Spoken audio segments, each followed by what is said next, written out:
All right, everyone. So we are being recorded at this point. If anyone, for any reason, cannot be recorded, now would be the time to change your name or your avatar or duck. Good morning. This is Valeria Levy, and I am the interim executive director for North Carolina AIDS Action Network. And today, we know there's quite a bit of confusion for everyone when it comes to ACA and the plans, and I'm just going to call it like it is, the alphabets. You don't know if you have ICAP, MCAP, ACAP, whoever cap, and just really we thought today would be a good day as the registrations are starting to kind of bring a little bit more detail to that and help not just with people that are doing this work every day, but also for community. So that people really have an opportunity to understand. And that is one of the main reasons we're recording this call, so that it can be shared on our YouTube page, and therefore you all can share this as well. So this morning we're joined by members of North Carolina AIDS Action Network are on the call. Thank you all for being here. And our speakers today will be Judith Rivera. Did I pronounce that right? It is Rivera, right? Judith Rivera, thank you. And Chelsea Goulden. And so Judith is going to speak first. And Judith, if you'll just take a minute and tell us a little bit about yourself and about your organization. And then I know you have to leave. You have a hard stop at 12. So we'd like for her to go ahead and start, tell a little bit about her organization, go through the program, and then hold your questions, please, to the end, and she will answer all questions then. Judith, thank you. Thank you so much. Hi, everyone. I'm really glad to be here today. I've worked with NCAN in the past, but it's nice to finally work with y'all in a more formal capacity now that I'm the PCAP coordinator for the Navigator Consortium. I live in the Triangle and have for a number of years, and a lot of my work outside of work is around infectious disease, public health. I serve on a local youth council for BIPOC queer youth in Durham. And so this is definitely something that's really near and dear to my heart, and insurance is such an important piece of that. So I'm really excited in my role as PCAP coordinator to be able to really marry the work that I do outside of my job and what feels important to me, and then also tying in and bringing a lot of knowledge around health insurance and trying to kind of demystify and clear up some of the confusion there, because it can be really, I think, intimidating for folks. So I'm really, really excited to be here. I don't have my pronouns in my Zoom handle. Unfortunately, I just switched between computers, but I use she, her, and I will go ahead and share my presentation and get started.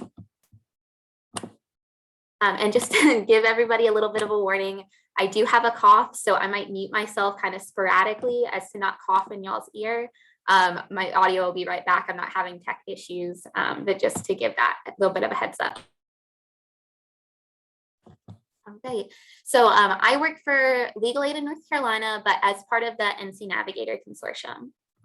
And I'm going to start by explaining what the consortium is. I know that's an entity that some people may or may not be familiar with, but we are a collection of 10 health and community nonprofits that's led by Legal Aid in North Carolina, but that's 10 across the state. So we actually serve all 100 counties and have been working in collaboration since prior to open enrollment 1 almost a decade ago, to both maximize marketplace enrollments, but also to really spread health insurance literacy and just awareness of options across the board. And just to kind of speak to some of our accomplishments, North Carolina has consistently ranked among the top 3 in federally facilitated marketplace states in total enrollments every year since the marketplace opened. As an organization, the consortium has had direct one-on-one conversations with 750,000 North Carolinians, and we've directly enrolled or re-enrolled over 120,000. I share this only to say, we've been around, we've been doing this work, even if we are kind of a new face or new name for folks. we have a lot of both institutional and institutional knowledge and experience doing this. So now to just speak a little bit on PCAP. PCAP is one of the sub-programs of HMAP, or the HIV Medication Assistance Program. Some folks might know it as ADAP, to throw out some more alphabet soup for you. But they're all kind of sub-programs of the same HIV Medication Assistance Program. What's really cool about PCAP and why, as the Navigator Consortium, we're involved in this work this year, and we're actually granted the contract by the state to be doing all of the PCAP and ACA enrollments, is because PCAP will pay not only the prescription copays, like I think people are familiar with HMAP, but it'll also pay for the health insurance premiums for ACA plans. So what's really cool about this program is not only will it pay for you to have health insurance, it also will pay for all of your prescription copays, not just for your HIV medication. So it really, I think, broadens access to healthcare across the board. To be eligible for HMAP, you do have to have the same, or rather for PCAP, you do have to have the same eligibility you would for HMAP. So that's being at or below 300% of the federal poverty line. You have to be an NC resident, and you have to be living with HIV. So if you meet those criteria and don't have coverage through another means, like through your job or through Medicaid or Medicare, you might very well be eligible for HMAP, or I'm sorry, for PCAP rather. And if you are already enrolled in HMAP, please talk to your case manager if you think PCAP would be a good fit for you. They have a referral form to get you sent over to us. But if you are not part of HMAP at all, I'll be sharing some information at the end on how to get connected to care. Because before we can work with somebody in a PCAP capacity, they do already have to be certified on HMAP. So now to talk just a little bit about ACA coverage, just to throw out another acronym for folks. ACA just stands for the Affordable Care Act, and this coverage sometimes is referred to as Obamacare. Sometimes people know it as the Marketplace Health Insurance, but this became available when the ACA was passed all those years ago, and some highlights of it that I think are kind of underknown is that because of the ACA, you won't be asked about any pre-existing health conditions.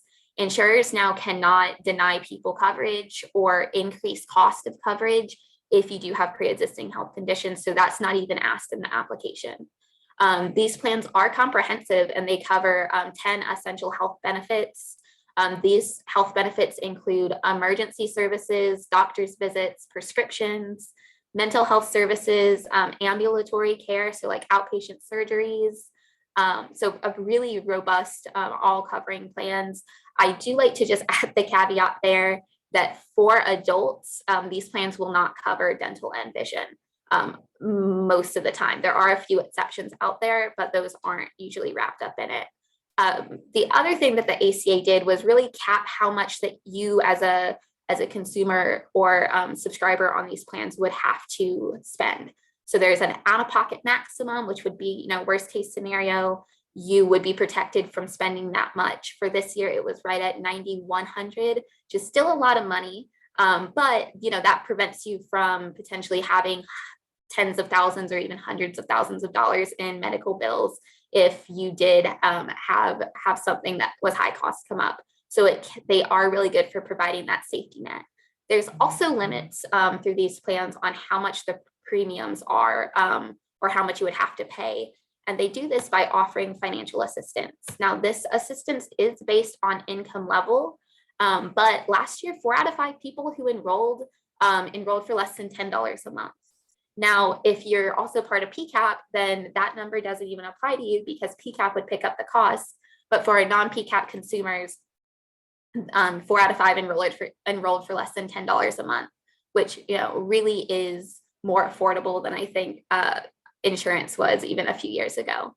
And under like the American Rescue Plan, we are seeing those savings be even more. So now that we've kind of talked through what the plans are, maybe you're thinking, I want to enroll. So first question to ask is when to enroll. Good news is that's now. open enrollment is going on currently, and that's just when anybody can enroll in coverage for next plan year. So for 2023, open enrollment goes through November 1st, or from November 1st rather, to January 15th. There is a kind of soft deadline of December 15th if you want your coverage to start January 1st, but you do have until, again, January 15th. Now, outside of open enrollment, there are some things that could qualify you to apply and get health insurance throughout the year. An example of that would be like losing coverage if you switch jobs and lost your job-based coverage, if you turn 26 and are no longer able to be covered by a parent's plan, or if you experience household size or income changes. That's not an all-encompassing list, and there are, I think, some other exceptions that are maybe less common that could qualify you. So if at any point throughout the year you're wondering, I just had something significant happen in my life, can I enroll in health insurance now? The answer is very well maybe. So I would recommend getting in touch with a navigator, and they'll be able to kind of explore all the options with you. Right, so now that we know the when, how to enroll, you have lots of options, and these are just a couple of the free options that you have available. So you can absolutely, if you're not in PCAP, enroll yourself on healthcare.gov, or you can call the marketplace and do a phone enrollment using the 800 number shown here, or you can utilize the Navigator Consortium, which would give you individualized one-on-one assistance. And you can schedule a local appointment at ncnavigator.net, or use our scheduling phone number, the 855-733-3711. And again, these are just a handful of the ways. All of these options are free. And I do want to highlight here, if you're interested in PCAP or HMAP and want to look at health insurance, your best option is going to be to use a PCAP navigator. And you can find them using the ncnavigator.net, and they'll be listed separately as PCAP. So once you get to the appointment and want to know what to expect while working with a navigator, we offer free, unbiased, individualized assistance. So during this appointment, you'd be sitting down one-on-one, and that could be, depending on where you're at in the state and the navigator you're working with, that could be in-person assistance, it could be Zoom assistance, or it could be phone assistance. So there are a couple different options there. You can also expect zero pressure to actually enroll in a plan. We're not agents or brokers, so we offer this assistance 100% for free. We actually get our funding through the Center for Medicaid and Medicare Services and the marketplace. So we are here to help you understand what options you have, but ultimately it's your decision whether or not you go with health insurance. And if you're in a situation where maybe health insurance doesn't make sense for you personally right now, we do also provide referrals to other low-cost healthcare options. That way we can kind of work together to see what needs you have and how to meet those in whatever way makes the most sense for your situation. But during this appointment, we will help you with the step-by-step application assistance, explaining the questions. Income can be tricky to predict for people, so we will help you and predict that. We can also help you select a plan. So we will talk through the options with you and just really try to ensure that you have all the information you need to feel like you're making an informed decision. And one thing that I think is pretty invaluable for even myself when I started doing this work is that we really put an emphasis on health insurance literacy. And by that, I mean, there's, I think, a lot of specialized insurance terms that folks don't broadly know. So like, what's a deductible? What's a copay? How much will I actually have to expect to pay when I go to the doctor? The navigator will help you to understand those. And I think that piece, regardless of what kind of insurance you have, is kind of invaluable. So it's just some of what you can expect from working with a navigator. And just to throw out some important dates here, I've divided them into kind of two categories. There's dates that were set forth by the state HMAP and PCAP program, and there's dates that are specific to the ACA or the marketplace. So some to just highlight here, and the first one coming up, we have December 5th. And that is the priority deadline to enroll for PCAP coverage for it to start January 1st. So as long as your plan's picked before December 5th, the state's guaranteeing your coverage will start January 1st. Next, we have December 15th. That's the deadline that the ACA has for your coverage to start January 1st if you're not enrolled in PCAP. January 6th is the next PCAP priority deadline. That coverage would start February 1st if you enrolled between the 5th of December and January 6th. And then January 15th is the end of open enrollment. So that open period where anybody can enroll. And I'm gonna leave my contact information up while we open it up for questions. My contact information is at the top. If after this you have any more specific questions that you maybe don't want to ask in this format, again, we're gonna keep it to just general questions, no personal specifics regarding your situation. So if you have those more personal questions, please feel free to reach out to me. I also put up Deborah's contact information. If you aren't on HMAP or PCAP and think you should be linked to CARE, go ahead and reach out to Deborah at this email address, and she should be able to help you find local case management or CARE. And then lastly, since none of the ACA plans that we work with, they're not Medicare, if you have Medicare questions, I put SHIP, the State Health Insurance Information or Senior Health Insurance Information Programs contact information up, and they're going to be your go-to assistance for Medicare questions. So this will be up here, but at this time, does anyone have any questions for me? I know I covered a lot of information quickly. I have a question really quickly.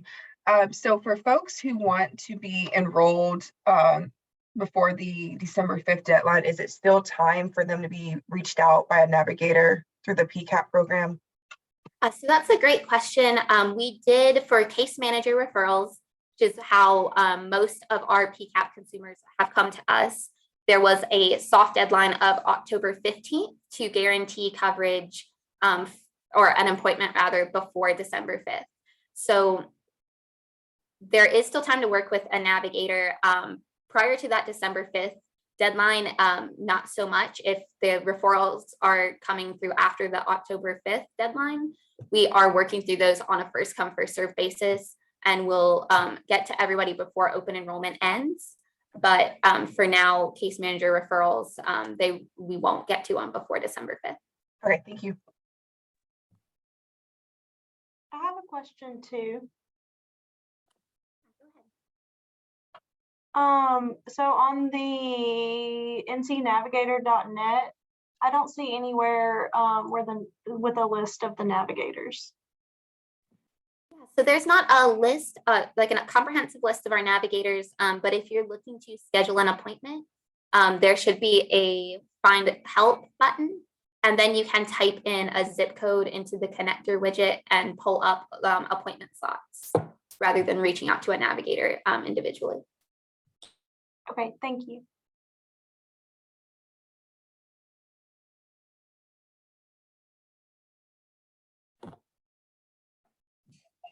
Okay, do we have any further questions for Judith? I'm trying to check the chat. I don't see anything in the chat. All right, great. If not, Judith, thank you so much for that great information. I'm sure that people are really excited to have a little overview since this is a new process this year.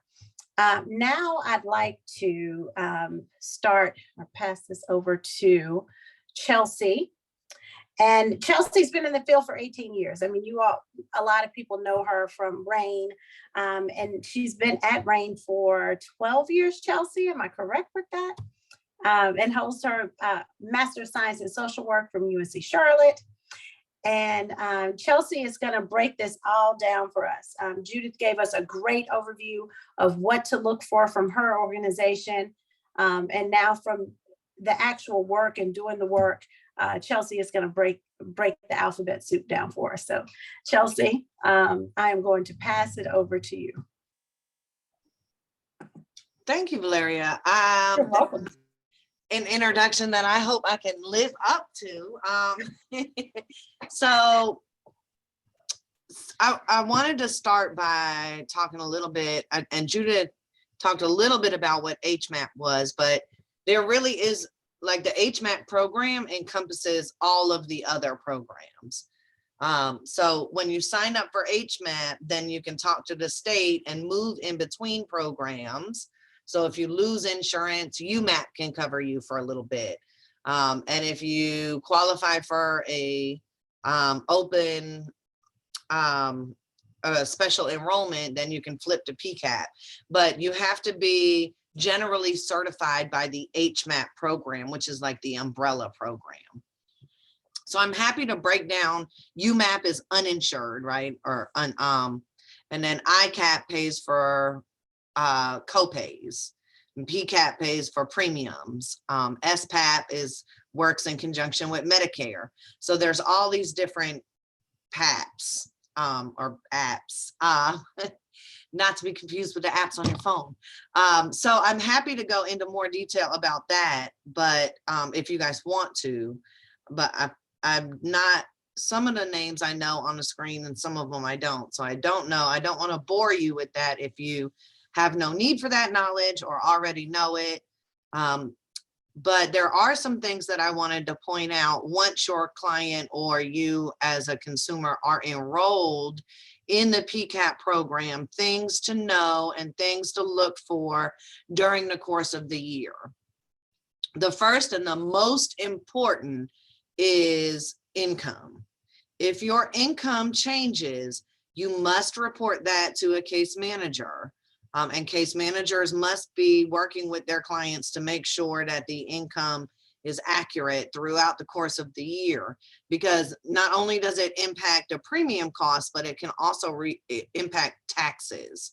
So when you do your tax, when it's time for tax time, if your income is different from what you reported on the marketplace it was going to be when you enrolled, you can owe money because basically they've given you a subsidy that's larger than what you qualify for. So you have to end up paying that back.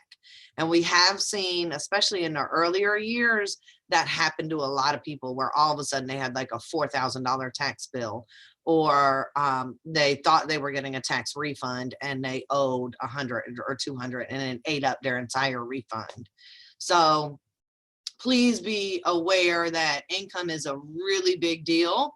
And it is very important throughout the year that you report those changes and upload and make those changes, and then work with the PCAP program and the navigators to make sure that whatever premium change you have, that the state has that premium change amount, because if those numbers don't match up at the state level, they won't be able to pay your premium and you'll be put into something called a grace period.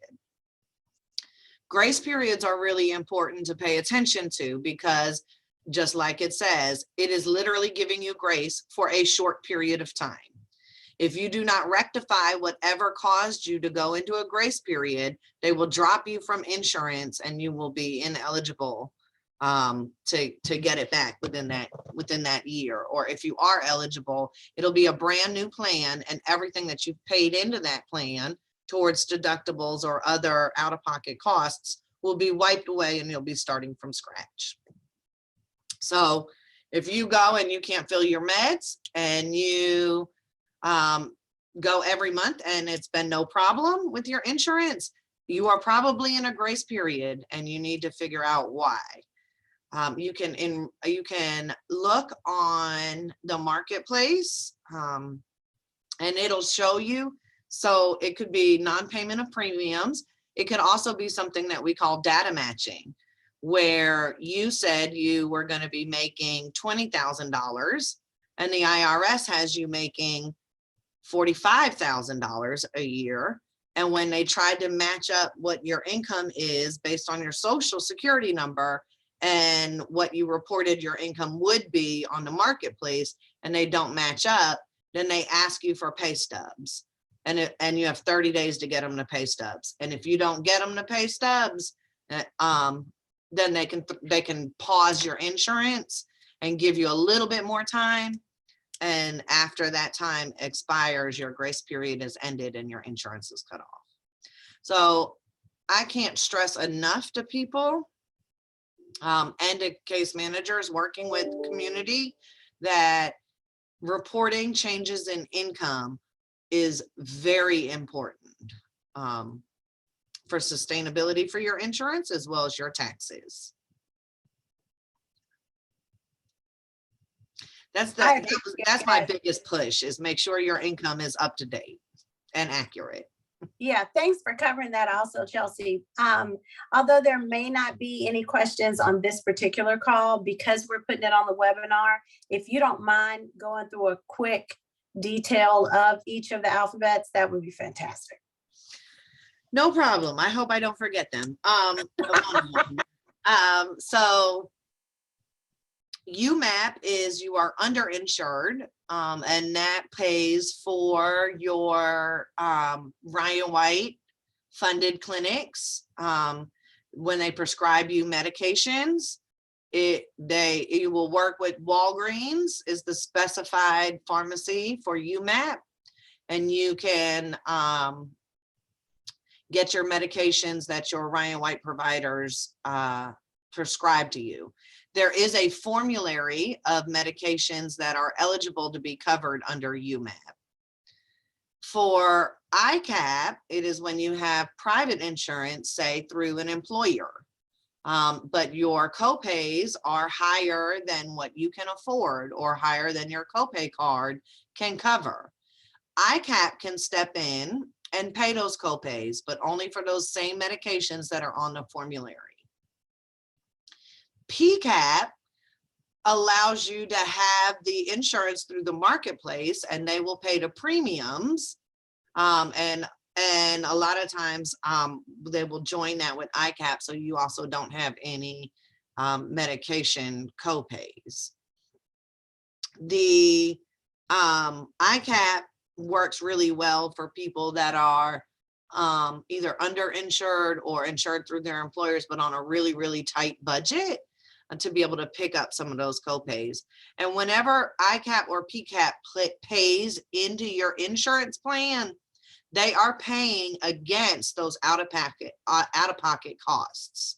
So what we like to see, and what we try to make sure for our community, is that once you hit about the middle of the year, somewhere between the middle of the year and 8 months into the year, that your out-of-pocket costs have been now covered by PCAP and or ICAP, and you have exhausted your out-of-pocket costs. So if you need something like back surgery or knee surgery, or something that would traditionally not be covered under Ryan White at all, and there is no way for somebody to get that insurance, that covered, now you can utilize that insurance with a zero out-of-pocket cost, because the PCAP program has paid into that plan and reached your out-of-pocket cost.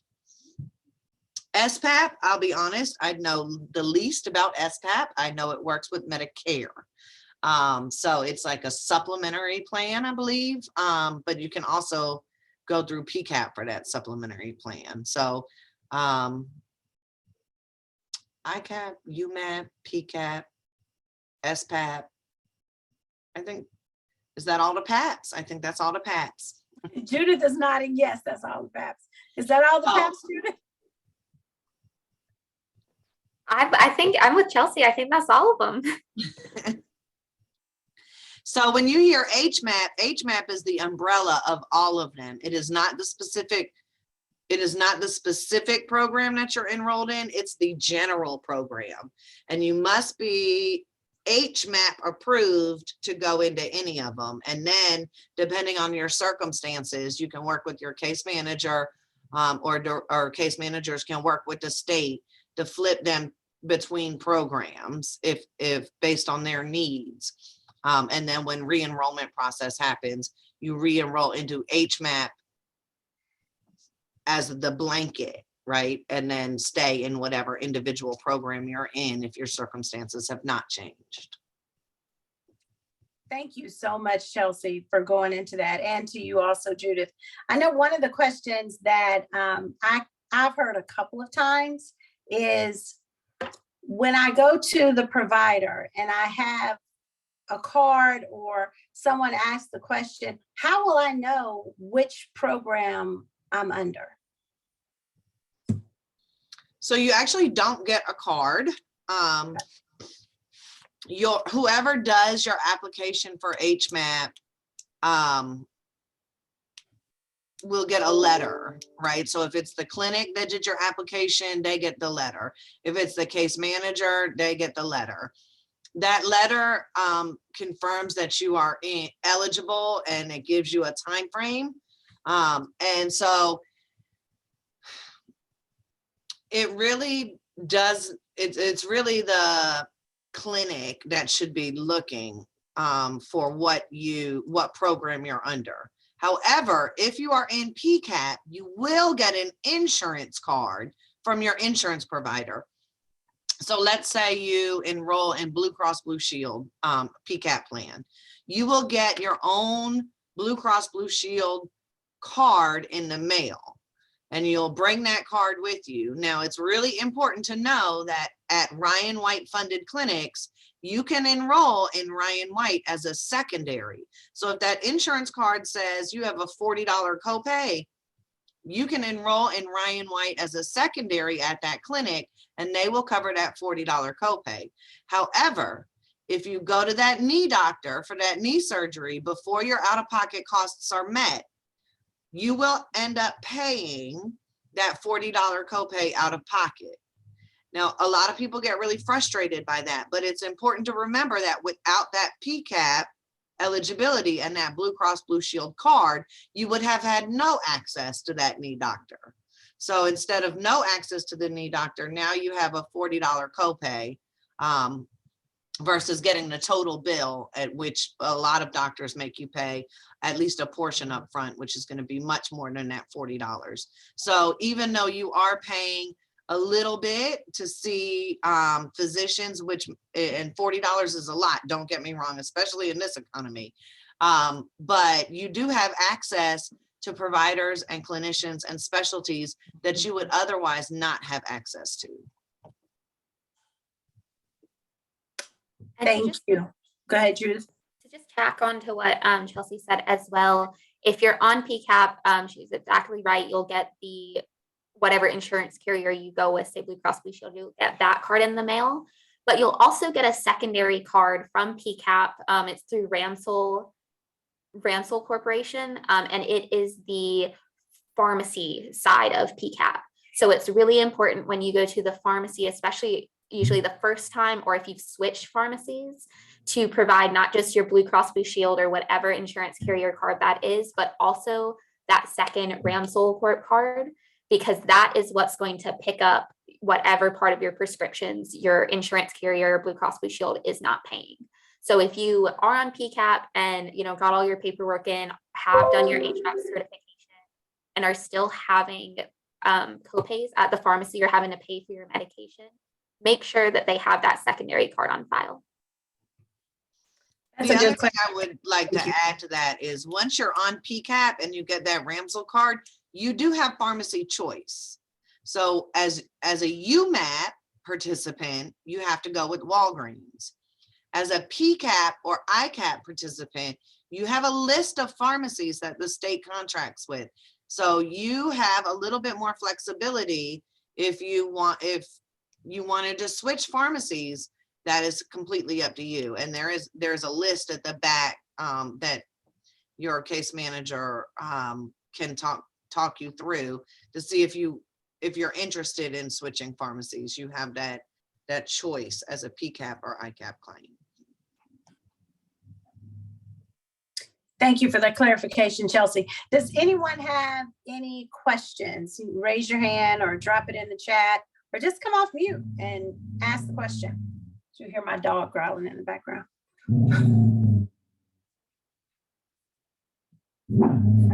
Random question off of what Chelsea just said.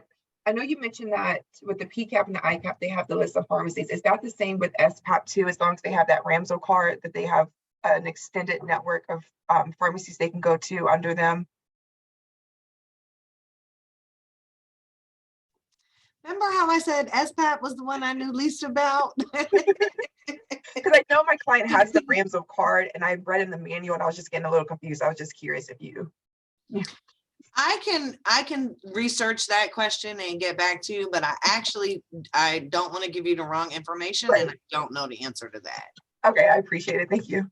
And would you do me a favor and drop your question into the chat so that we'll have that question and then your contact information so we can get back to you, as well as we'll put it onto the website once we get the answer to that question too. Thank you. All right, did anyone else have any questions? Fantastic. That means that you both did a great job and explained it very well. Anytime I can say something other than the alphabet soup for the insurance, that means at least I got a decent understanding of it. But really, thank you both for being on the call and explaining that to all of us, as well as to members of the community. It will go a long way to help explain this current state. So everyone, thank you for being on the call and taking your time to join us. And we look forward to our next webinar. We'll have another webinar coming up that is dealing with MPOX. A lot of people have you stop talking about it. That doesn't mean that it's gone away. But we have a series of webinars that we've been doing, and our next segment will be either in December, nearing the end of December, or right before the holiday. We're kind of trying to decide which one's going to be best and where people are going to pay the most attention. If we let everybody get through the end of the year and then do it January, or go ahead and do it in December. So we'll let you know. Valeria? Yes, ma'am. We have a question in the chat box. Do we? Yes, ma'am. Well, that's just mine. I was just putting it in there for them to have a copy of. Oh, great. Okay. Thank you. I appreciate you both calling that out, though. All right. Well, everyone have a fantastic afternoon. Enjoy your long weekend with friends and family. And thank you again for joining. Thanks, Bye-bye. everyone. Bye-bye.